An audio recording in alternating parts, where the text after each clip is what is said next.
진달래가 벌써 폈구나. 근데 어제 보니까 눈보라가 치더라고요. 아니 진달래가 피고 개나리가 폈는데 무슨 눈보라지? 미친 건가? 이런 이야기를 했는데요. 그래요. 날씨도 우리 인생도 뜻대로 마음대로 되지 않더라고요. 그래도 오늘 우리가 이 자리에 와서 하나님 앞에 예배할 수 있는 것이 은혜고 감사인 줄 믿습니다. 우리 전우자고 쳐다보면서 사랑합니다. 축복합니다. 아멘. 건강하세요. 아멘. 딱따구리 한 마리가 천둥 번개가 치는 어느 날 큰 고목나무에 앉아서 벌레를 쪼아먹고 있었어요. 톡톡톡 쪼아먹는 그 순간 와지근하고 이 고목나무 가지가 뚝 부러진 거예요. 너무 놀랐어요. 이 딱따구리가 날아가면서 뭐라고 이야기를 했느냐면, 야, 내가 굉장히 센 것 같다 라고 하면서 날아갔다는 것이에요. 사실은 딱따구리치 부리로 나무가 부러진 것이 아니고 번개가 치고 천둥이 쳤을 때 마침 그 자리에 있었기 때문에, 그런데 꼭 자기가 그렇게 힘이 세가지고 나무를 꺾은 것처럼 착각을 하게 되는 것이죠. 그렇습니다. 우리가 세상을 살아가는데 이 딱따구리 것처럼 살아가는, 착각 속에 살아가는 사람들이 너무 많다는 것이죠. 하나님이 지키시고 이끄시고 인도하셨는데 내가 능력이 있어서, 내가 잘나서, 내가 똑똑해서, 내가 최선을 다해서 이런 일들이 일어난다고 생각할 수가 있다는 것이에요. 성도는 하나님의 은혜로 살아가는 자들인 줄 믿습니다. 하나님이 주시는 힘, 하나님이 주시는 지혜, 하나님이 주시는 능력, 하나님이 주시는 은혜로 살아가는 것이 성도입니다. 저와 여러분이 하나님의 은혜로 살아가는 우리 성도들이 되시기를 바랍니다.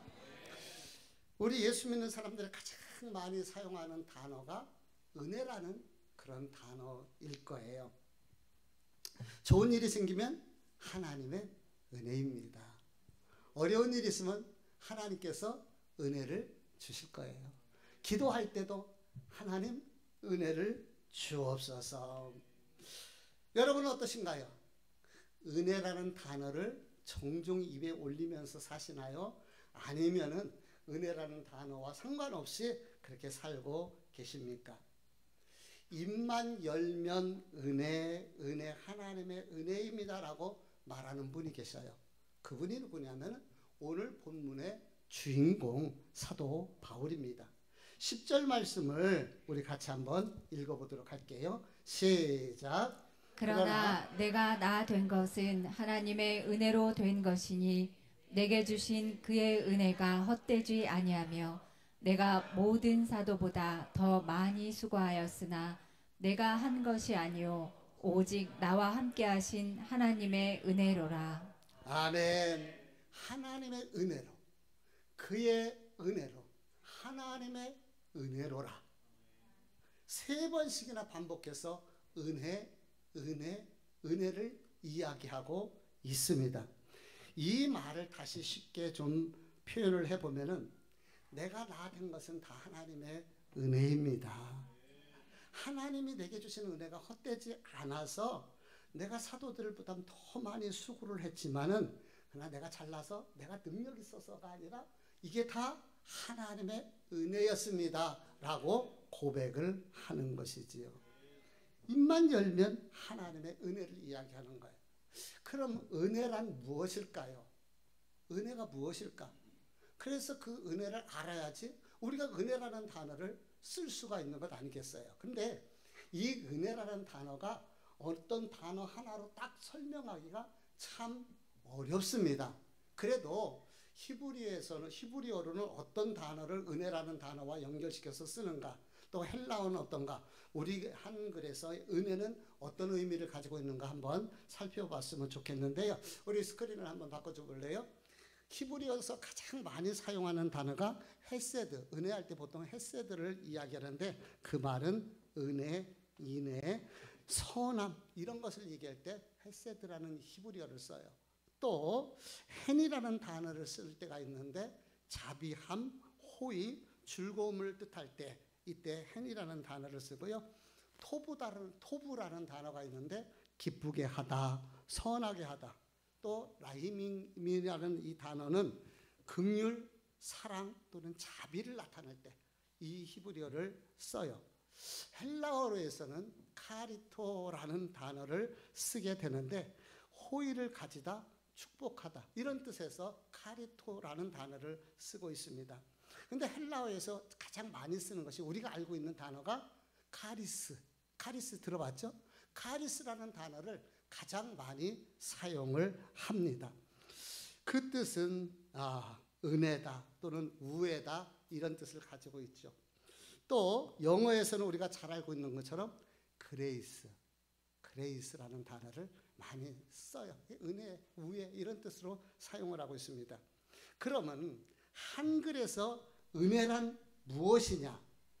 사랑으로 베풀어주는 신세나 어떤 혜택, 요거를 한글은 은혜라고 이야기를 하는 거예요. 베풀어주는 어떤 혜택이나 어떤 선물 같은 거, 이것이 은혜다. 근데 이게 딱 한마디로 규정하기가 어렵다는 거죠. 다양하게. 그래서 저는 은혜를 하나님이 주신 선물 또는 하나님이 주신 모든 것이다 라고 표현을 해보고 싶은 거예요. 은혜가 뭐라고요? 하나님 우리에게 주신 선물 또는 하나님이 주신 모든 것, 이것이 은혜다. 에베소서 3장 7절 말씀을 우리 같이 읽어보도록 하겠습니다. 시작. 이 복음을 위하여 그의 능력이 역사하시는 대로 내게 주신 하나님의 은혜의 선물을 따라 내가 일꾼이 되었노라. 사도 바울은 하나님의 은혜의 선물을 따라서 일꾼이 됐다고 그래요. 그러니까 일꾼 된 것도 하나님의 은혜로 되어진 거예요. 그러니까 일꾼 된다는 거, 하나님 앞에서 직분을 맡는다는 것은 의무요, 책임감이고 그런 무거운 것이 아니라 특권이고 그것이 권리다. 우리가 이렇게 생각할 수가 있게 되는 것이죠. 사도 바울은 나의 나 된 것은 다 하나님의 은혜라라고 고백을 해요. 그렇다면은 사도 바울이 이런 고백을 하게 된 배경이 있을 거 아니에요. 어떤 배경에서 이런 고백을 했는가? 이게 중요한 말씀이거든요. 고린도전서 전체 15장은 핵심 주제가 있는데 예수 그리스도의 부활인 거예요. 고린도전서 15장이 뭐라고요? 예수 그리스도의 부활. 그래서 고린도전서 15장 하면 부활장이다 이렇게 얘기를 하는 거죠. 예를 들어서 13장은 뭐예요? 사랑. 그렇죠. 사랑이 많이 나오기 때문에 사랑장이라고 이렇게 말하고 있는 거예요. 그래서 이 기독교에서 가장 중요한 핵심 교리가 있는데 그것이 부활인 거예요. 부활. 만약에 우리 기독교 내에서 부활이 빠졌다, 부활이 없다, 그럼 그것은 안고 없는 찐빵이요, 오아시스 없는 사막에 불과한 거예요. 의미가 없다는 말입니다. 의미가 없는 거예요. 그래서 이 부활은 기독교에서 가장 중요한 부분을 이야기하는데, 이제 부활주일이 며칠 남았어요? 얼마나 남았어요? 몇 주? 3주 남았죠? 오늘까지 4주예요. 그래서 이 4주 동안 고린도전서 15장 부활에 관련돼서 함께 좀 살펴볼까 이렇게 생각을 하고 있어요. 그런 가운데서 오늘은 부활에 대한 부분을 직접적으로 거론하기보단 부활과 연결된 은혜라는 단어를 가지고 한번 말씀을 우리가 살펴보려고 합니다. 법원에서 가장 중요한 단어가 있어요. 증인과 증거입니다. 증인이 있어야 돼요. 그래서 어떤 사건이 증명되기 위해서는 반드시 증인이 확보되어야 되고 증거가 있어야 되는 것이죠. 예수님의 부활이 이게 사실, 역사적 사실이라면 그에 따른 증거가 있어야 돼요? 없어야 돼요? 있어야 되고, 증인이 있어야 됩니까? 없어야 됩니까? 증인이 있어야 되는 거예요. 만약에 증거도 없고 증인도 없는데 예수님이 부활했다 하면은 그걸 누가 믿느냐고. 믿으려면은 믿을 수 있도록 증인이, 증거가 있어야 되는 것 아니겠느냐는 거죠. 이 고린도전서 15장은 사도 바울이 예수님의 부활에 대해서 변증적이고 논리적으로 이렇게 설명을 해 나가고 있으면서 먼저 예수님을 만난 증인들이 누구인가? 증인. 그 증인들을 설명하는 것이 1절에서부터 11절의 말씀인 거예요. 우리가 읽어보지 않았지만은 우리 한번 같이 읽어볼까요? 4절서부터 우리 8절까지 우리 서미정 집사님 크게 한번 4절에서부터 8절까지 읽어주실래요? 시작. 장사 지낸 바 되셨다가 성경대로 사흘 만에 다시 살아나사 게바에게 보이시고 후에 12 제자에게와 그 후에 500여 형제에게 일시에 보이셨나니 그 중에 지금까지 대다수는 살아있고 어떤 사람은 잠들었으며 그 후에 야고보에게 보이셨으며 그 후에 모든 사도에게와 맨 나중에 만삭되지 못하여 난 자 같은 내게도 보이셨느니라. 예, 예수님의 부활에 대해서 그 부활을 목격한 증인들에 대해서 나오는데 먼저 예수님의 제자 베드로, 게바에게, 그 다음에 예수님의 제자들에게 보여줬어요. 그 다음에는 몇 명이 봤어요? 500여 명이 봤다고 했고, 그 다음에는 야고보, 또 그 다음에는 누구요? 네, 만삭되어 되지 못하여 난 내게도, 내가 누구예요? 이 글에 이 성경을 기록하게 된 사도 바울인 거예요. 그 바울이 이야기를 하는 거죠. 증인들이 적어요, 많아요? 많다는 얘기예요. 이 말은 예수님의 부활이 역사적인 사실이라는 것을 우리에게 가르쳐 주는 거예요. 진짜라는 의미인 것입니다. 부활하는 사람들이 이렇게 많이 있다라는 것을 한번 생각을 한번 해보세요. 만약에 베드로나 제자들만 예수님의 부활을 보았다면은 이게 좀 믿을만 할까요? 왜냐하면 베드로는 우리가 알고 있는 것처럼 예수님을 사랑하는 제자, 수제자라고 이렇게 우리가 알려지고 있잖아요. 또 예수님의 제자는 3년 반여 동안이나 예수님과 함께 먹고 마시고 동고동락했던 그런 예수 공동체의 멤버들이란 말이에요. 그러면 자기네들끼리 입을 맞춰가지고 예수님이 부활하지 않은 것을 부활했다고 얘기할 수 있을까요? 없을까요? 그럴 수도 있다라는 거죠. 왜? 거짓말할 수도 있잖아요. 그래서 제자들만 하면 못 믿어. 근데 여기에 보니까 500여 명이 예수님을 보았다는 거예요. 500여 명이. 그럼 거짓말이 되겠어요? 안 되겠어요? 그 500명의 입을 어떻게 다 맞춰요? 그 중에 대부분의 사람들은 눈 시뻘겋게 뜨고 지금 살아있다는 거예요. 살아있는 사람들을 어떻게 다 이 포섭을 해갖고 그렇게 해서 예수님 부활하지 않았는데 부활했다고 이야기할 수 있느냐? 이 말은 예수님의 부활이 역사적 사건이고 증인들과 분명한, 물론 증거는 제가 다음 주에 기회가 되면 말씀을 드리고요. 증인들이 있다라는 것을 이야기하는 것이에요. 그렇게 이야기를 하면서 사도 바울이 증인 중에 아주 중요한 증인에 대해서 한 사람을 소개하고 있는데 그가 누구입니까? 자기 자신인 거예요. 사도 바울. 그가 뭐라고 말하느냐면 8절에 보니까 맨 나중에 만삭되지 못하여 난 자 같은 내게도 보이셨느니라. 만삭되지 못하여 났다라는 말은 조산을 했다는 거예요. 애가. 그러니까 7싹둥이, 8싹둥이 정도 된다고 생각을 해보세요. 한번 7싹둥이로 8싹둥이로 태어났다고 생각을 해보세요. 그 아이는 미숙아라고 우리가 이렇게 얘기하잖아요. 그 말은 사도 바울은 나 같은 미숙아, 나같이 연약한 사람, 나같이 자격 없는 나 같은 놈도 하나님이, 우리 주님이 만나주셨다. 그 주님은 부활하신 주님이라는 거예요. 그 부활하신 주님이 나를 만나주셨다라고 이야기를 하는 거예요. 그러면서 9절 말씀해 보니까 나는 사도 중에 가장 작은 자라. 그 다음에 뭐래요? 하나님의 교회를 박해하였으므로 사도라 칭함을 받게 감당하지 못할 자라고 이야기를 하면서 자기의 과거에 대해서 이야기를 하는 거예요. 자기가 어떤 놈인가를 고백을 하는 거야. 물론 다 알죠. 우리도 잘 알고 있잖아요. 사도 바울이 어떤 존재인가. 그 사도 바울은 스데반이 순교를 당할 때에 공식 법정 증인돼서 쟤는 때려 죽여도 돌로 때려 죽여도 상관없어 라고 증인을 쓴 법적 봉인인 거예요. 세상에 돌로 사람을 때려 죽이도록 하는 그 잔인한 일에 증인이 된 이런 사람이 바로 바울 본인인 거예요. 피도 눈물도 없어요. 그래서 초대교회 깊이 1호가 바로 이 사도 바울인 거예요. 심지어 그는 다메섹까지 예수 믿는 사람을 잡겠다고 사람들을, 군인들을 끌고 갔던 사람이에요. 우리나라로 따지면은 저 서울에서 만주까지 예수 믿는 사람 잡겠다고 그 말을 타고서 가서 그들을 잡아오러 갔었던 그런 사람이라는 거죠. 그러니까 초대교회 다 깊이 대상의 인물인데, 그런 나에게 부활하신 주님이 그런 나를 만나주시고, 그런 나를 구원해 주시고, 그런 나를 사랑해 주셨다, 내가 증인이다 라고 사람들에게, 많은 사람들에게 변증하게 되는 거예요.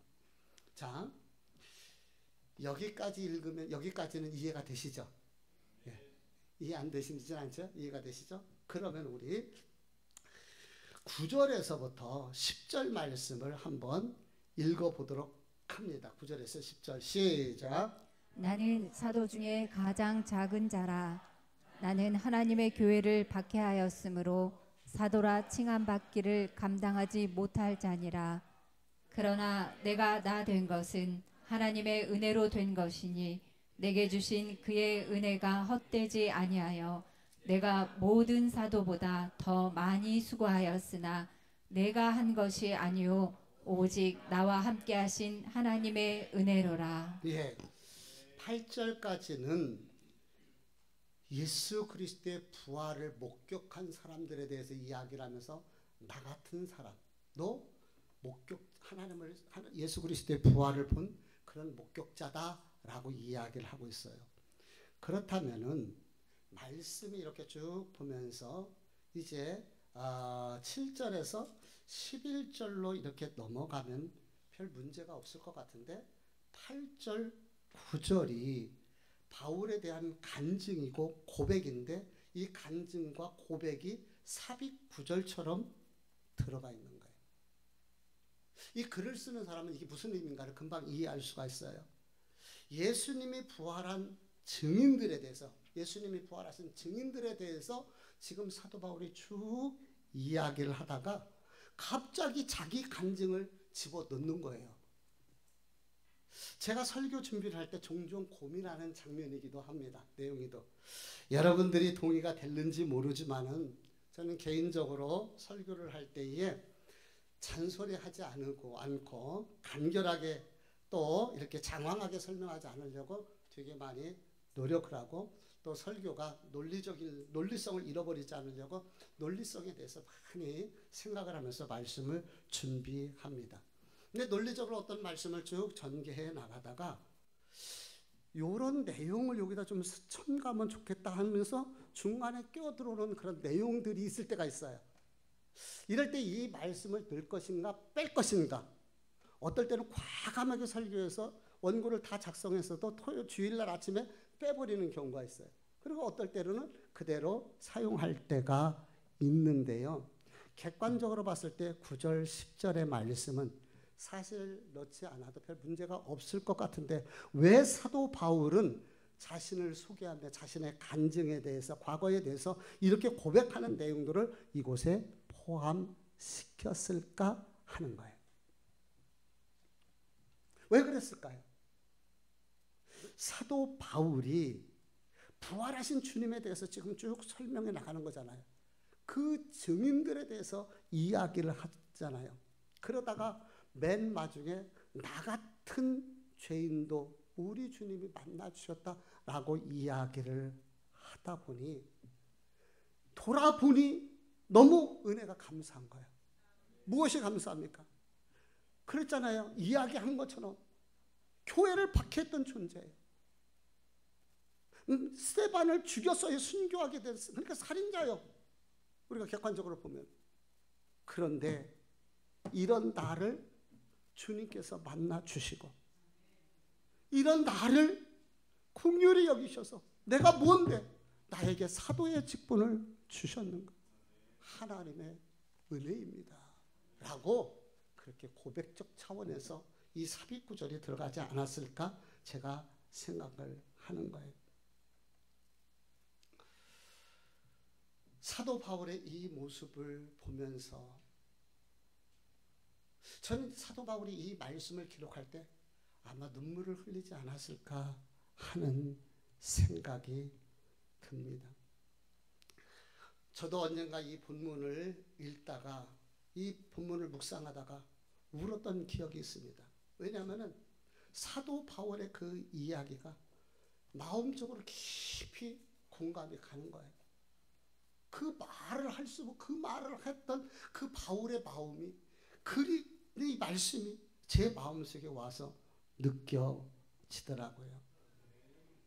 초등학교 6학년 때에 어린아이에 목사가 되겠다는 그 철없는 그 기도를 하나님이 들으시고 목회자의 길로 인도하셨습니다. 울며 몸부림치던 그런 아픔의 시간들도 있었고 행복하고 감사했던 그러한 시간들이 있었고 짧지 않은 이 강단에서 하나님의 말씀을 전하고 올 수 있었던 거 돌아보니까요. 하나님의 은혜더라고요. 하나님의 은혜가 아니면 지금 이 자리에 내가 서서 말씀을 전할 길이 없는 거예요. 하나님의 은혜였다. 돌아보면 다 하나님의 은혜더라고요. 사랑하는 성도 여러분, 여러분은 어떻습니까? 오늘까지 여러분의 힘으로 살아오셨습니까? 여러분의 노력으로 살아오셨나요? 열심히 일하고 수고해서 오늘까지 올 수가 있었습니까? 물론 많이 수고한 거 알고 많이 애써오신 것은 알고 있습니다. 그러나 우리가 알아야 될 것이 있는데 그것은 내 눈에 보이지 않지만 하나님께서 넓은 팔로 그 큰 품으로 우리를 품어주시고 인도해 주셨기 때문에 이끌어 주셨기 때문에 오늘 이 자리에 저와 여러분이 있을 수 있다는 것입니다.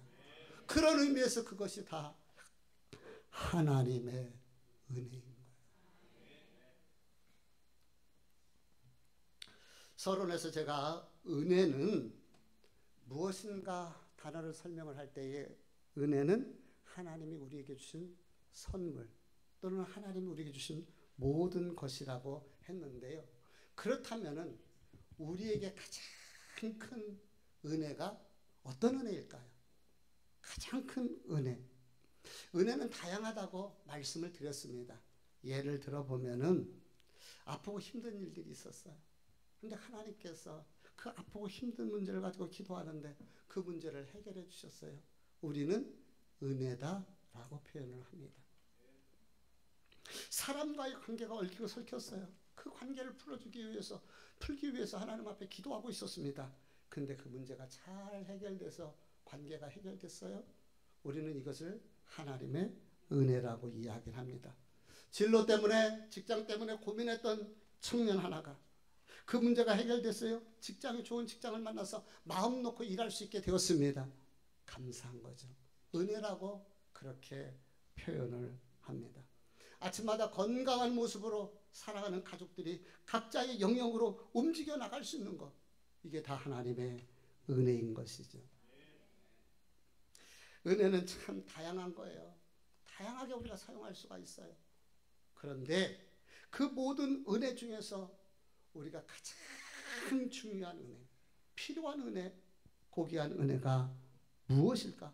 은혜 중에 최고의 은혜, 그 은혜는 구원받은 하나님의 은혜, 하나님의 자녀가 된 은혜인 줄 믿습니다. 에베소서 2장 5절 말씀을 우리 같이 한번 읽어볼게요. 시작. 예수를 너희가 보지 못하였으나 사랑하는도다. 에베소서 2장 5절. 없어요? 제가 읽을게요.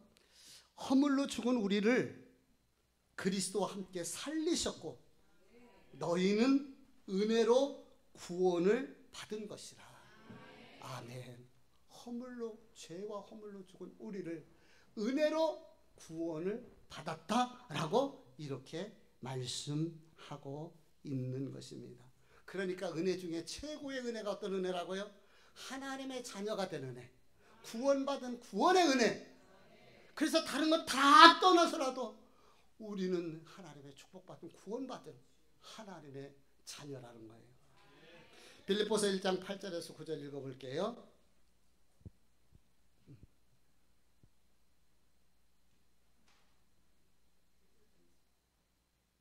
베드로전서 1장 8절에서 9절 같이 읽어봅니다. 시작. 예수를 너희가 보지 못하였으나 사랑하는도다. 이제도 보지 못하나 믿고 말할 수 없는 영광스러운 즐거움으로 기뻐하니 믿음의 결국 곧 영혼의 구원을 받음이라. 아멘. 믿음의 결국은 무엇이에요?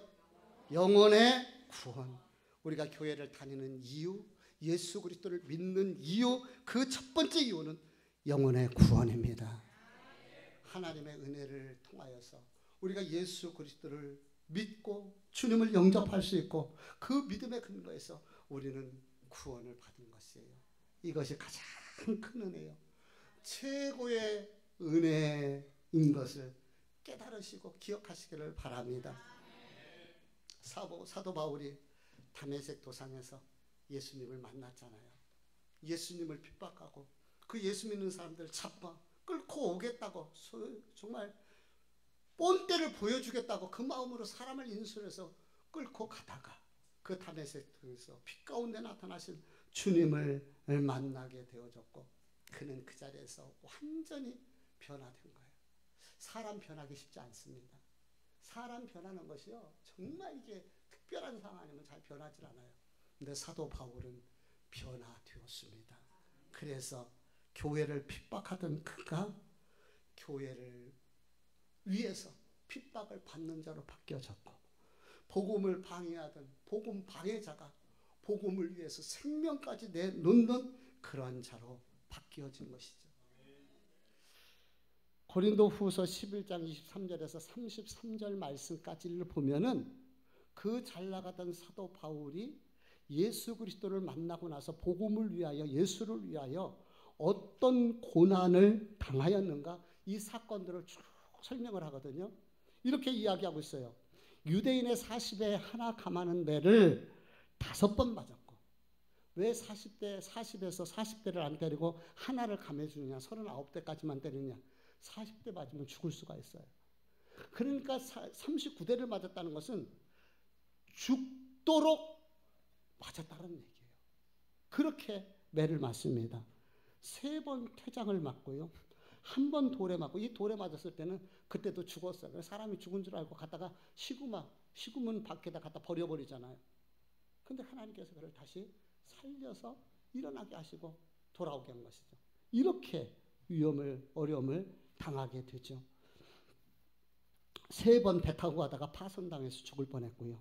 일주야를 깊은 바다에 지냈으며 여러 번 유영하면서 강의 위험, 강도의 위험, 동족의 위험, 이방인의 위험, 시내의 위험, 광야의 위험, 바다의 위험, 거짓 형제의 위험만 해도 8번씩 이런 위험들을 겪었다는 거예요. 뿐만 아니라 수도 없이 수고하고 애쓰고 여러 번 자지 못하고 줄이고 목마르고 여러 번 굶고 죽고 헐벗었노라.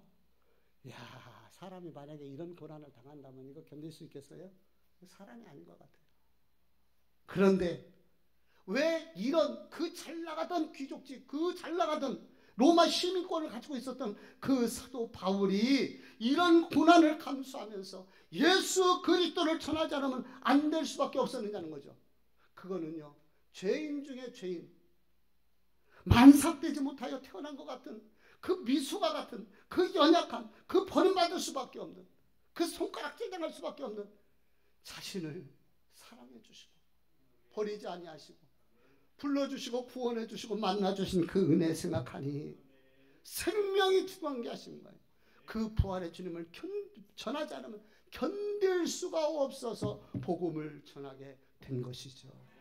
그래서 그 복음으로 인하여 조선시대에 우리나라 정말 한국에 왔었던 이 선교사들이 이 깜깜한 조선을 보면서 희망이 없다고 그랬어요. 희망이 보이질 않는다고 그랬어요. 그런데 예수 그리스도가 들어가게 되고 복음이 들어가게 되니까 전 세계적으로 원조 같던 국가가 이 대한민국이 그렇게 선진국으로 성장할 수 있었던 거 아니겠습니까? 그 복음의 뒷받침, 선교사님들이 학교를 열고 그들을 가르쳤기 때문에 그 힘에 의해서 오늘 대한민국이 이만큼 된 것 아니겠습니까? 우리는 빚진 자들입니다. 이 빚을 우리는 나누어야 할 책임과 사명이 있는 것이죠. 사도 바울은 그렇기 때문에 복음을 위해서 죽음도 두려워하지 않았고 예수 그리스도의 증인들에 대해서 쭉 설명하면서 나도 증인이다 라고 자신 있게 자기 자신을 이야기를 하는 거예요. 자기 자신에게 그것이 없다면 이런 얘기 할 수 없잖아요. 내용을 정리하면서 결론을 말씀드립니다. 한 심리학자가 특이한 실험을 하나 했어요. 어느 마을에 한 블록을 지정을 해갖고 거기다가 매일 $10씩을 놓고 그 다음에 사람들의 반응이 어떤가라는 것을 관찰하는 이 실험을 한 거예요. 처음에 돈을 놓고 하니까 좀 이상한 사람 아닌가 하면서도 슬쩍 그 돈을 집어가더라는 거예요. 3일쯤 되니까 그 $10를 놓고 간 사람에 대해서 마을이 떠들썩해집니다. 2주가 되니까 현관 앞에서 기다리는 사람이 생기고요.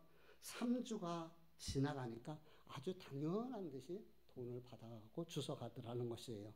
실험 기간인 이제 한 달이 지나가면서 이 심리학자가 돈을 놓지 아니하고 마을을 지나갔다고 그래요.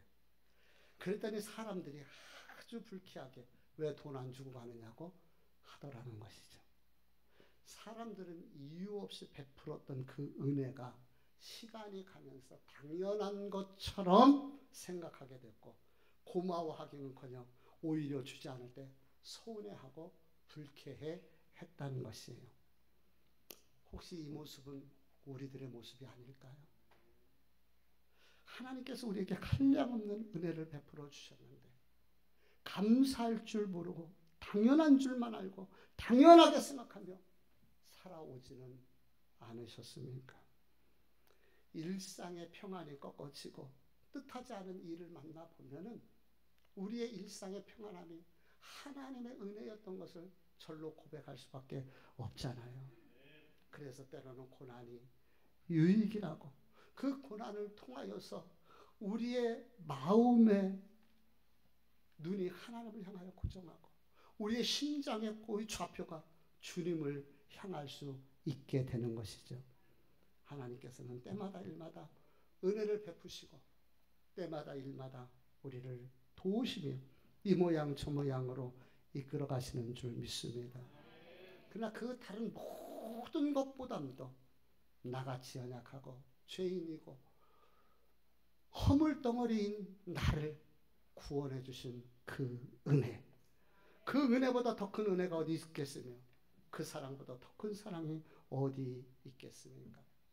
사도 바울은 예수님의 부활의 증인들을 설명을 하다가 자기 자신이 증인이라고 이야기를 하면서 자신을 돌아보니 정말 하나님의 은혜가 감사하고 너무너무 감사해서 나 같은 놈, 이런 놈이었는데 이런 놈을 하나님이 사랑하시고 주님을 만나게 했다고 이렇게 간증을 하며 하나님에 대해서 감사를 표시를 하고 있는 것입니다. 사랑하는 성도들이요, 우리에게 하나님의 은혜에 감사하며 살자고요. 다른 거 다 떠나서도 구원받은 것 그 하나만으로도 우리는 감사할 수 있게 되어야 합니다. 그 은혜를 감사하면서 우리 감사하며 살자고요. 그러므로 우리 성도들은 하나님의 은혜를 구하며 하나님의 은혜에 감사하며 그 하나님의 은혜로 살아가야 되는 것이죠. 모든 것이 은혜, 은혜, 은혜, 한없는 은혜. 내 삶에 당연한 건 하나도 없었던 것을 모든 것이 은혜, 은혜였어. 우리 손경민 목사님이 자기의 삶을 돌아보면서 그 어려운 가운데서 최악의 상황 속에서 그 고난 속에서 돌아보니 하나님의 은혜였던 것을 고백했던 것처럼 뿐만 아니라 하나님의 은혜가 아니면 내가 여기까지 올 수가 없었습니다 라고 고백했던 바울처럼 우리의 인생을 돌아보면서 모든 것이 다 하나님의 은혜였습니다 라고 감사하며 천국 소망으로 살아가는 우리 성도들 될 수 있기를 주님의 이름으로 축복합니다.